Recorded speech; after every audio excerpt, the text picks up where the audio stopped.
যে বিরোধী দল বলতে আপনি কাকে মিন করেছেন? পার্লামেন্টে কি জামাত ইসলামী ছাড়া আর কোনো বিরোধী দল আছে? বারবার বলছেন আমি কোনো দলকে মিন করিনি।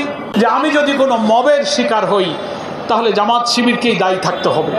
এত বড় একটা ইঞ্জিনিয়ারিং হলো, আর আপনি বললেন যে আমরাই মেইন স্ট্রিমে আসতে দেয়নি। আপনার কথাই তো সাক্ষী দেয় যে আপনি আমাদেরকে নির্বাচনে মেজরিটি হতে বাধা দিয়েছেন।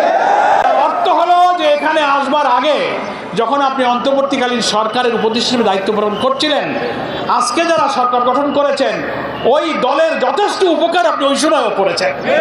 বিরোধী দলে থাকলেও তাদেরকে আমরা মেইন স্ট্রিমে আসতে দেয়নি, এই কথার অর্থ কি? সমাজের সুশীলদের কাছে ব্যাখ্যা চাই। অর্থাৎ আপনি মেইন স্ট্রিম বলতে পার্লামেন্টের নির্বাচনে মেজরিটি সিটে জিতে আসতে দেন নাই। That is called election engineering. ফলে এইখান থেকে, এই কথা থেকে জনগণের বিশ্বাস করার সুযোগ আছে যে আপনি হচ্ছেন সেই ইঞ্জিনিয়ারিংয়ের একজন আত্মস্বীকৃত রাজসাক্ষী। এখন আপনাকেই এটা প্রমাণ করতে হবে যে বিরোধী দল বলতে আপনি কাকে মিন করেছেন। পার্লামেন্টে কি জামাত ইসলামী ছাড়া আর কোনো বিরোধী দল আছে? বারবার বলছেন আমি কোনো দলকে মিন করিনি। আপনি আনন্দবাজারের সঙ্গে একটা সাক্ষাৎকারে আপনি বলে ফেললেন, এই কথাটা কেন বলতে গেলেন যে আমি যদি কোনো মবের শিকার হই তাহলে জামাত শিবিরকেই দায়ী থাকতে হবে।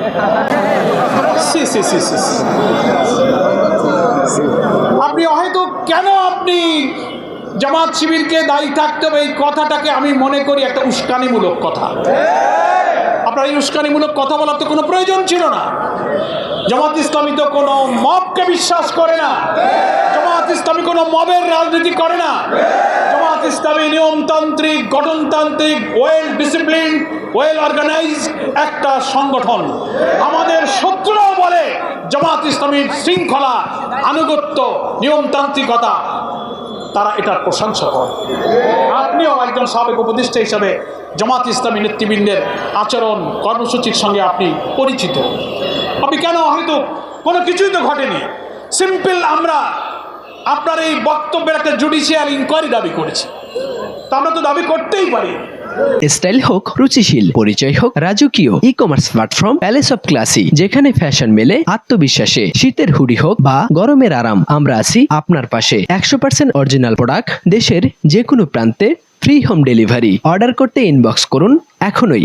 Palace of classy, B classy, be confident. এত বড় একটা ইঞ্জিনিয়ারিং হলো, আর আপনি বললেন যে আমরাই মেইন স্ট্রিমে আসতে দেয়নি। আপনার কথাই তো সাক্ষী দেয় যে আপনি আমাদেরকে নির্বাচনে মেজরিটি হতে বাধা দিয়েছেন। তবে আমরা বিশ্বাস করি আপনার একার পক্ষে হয়তো সম্ভব নাও হতে পারে। এত ইঞ্জিনিয়ারিং এর সঙ্গে এত বড় একটা মাস্টার প্ল্যান যারা করেছেন, আপনার সঙ্গে আর কে কে ছিলেন দয়া করে তার নামগুলো প্রকাশ করুন। লন্ডন কনস্পিরেসির হোতা হিসেবে যাকে দেশের মানুষ মনে করে ডক্টর খলিলুর রহমান, যিনি ইন্টারিম গভর্নমেন্টের সিকিউরিটি অ্যাডভাইজার ছিলেন। বাংলাদেশের অন্তর্বর্তীকালীন নির্দলীয় সরকারগুলোর একটা ট্র্যাডিশন আছে, একটা প্রথা, একটা ঐতিহ্য, একটা রেওয়াজ আছে যে যারা নির্দলীয় সরকারের উপদেষ্টা থাকেন একেবারেই ইমিডিয়েট তার পরের নির্বাচিত কোনো সরকারে, কোনো পলিটিক্যাল গভর্নমেন্টে তারা সাধারণত যোগদান করেন না, কেউ করেনি।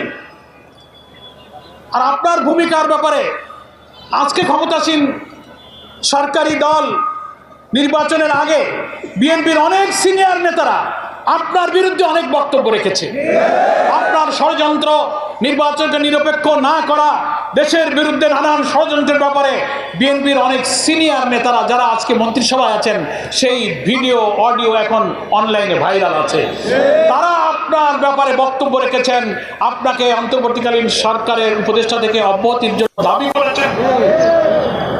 তাদেরই সরকারে আপনি যোগ দিলেন, শুধু ইচ্ছা করে যোগ দেন নাই।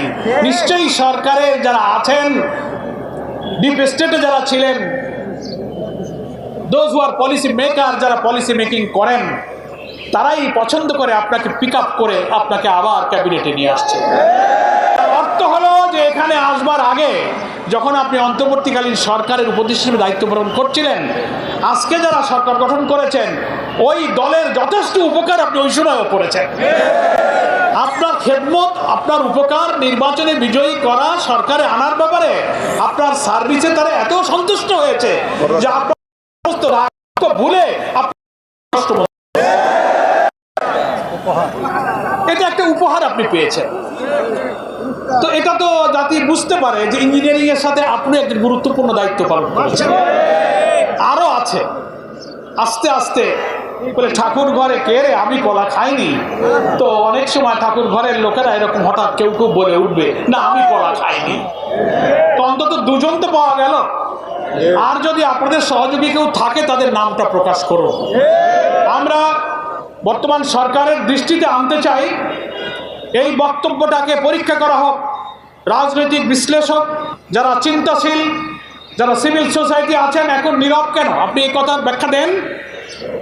বিরোধী দলে থাকলেও তাদেরকে আমরা মেইন স্ট্রিমে আসতে দেয়নি, এই কথার অর্থ কি? সমাজের সুশীলদের কাছে ব্যাখ্যা চাই।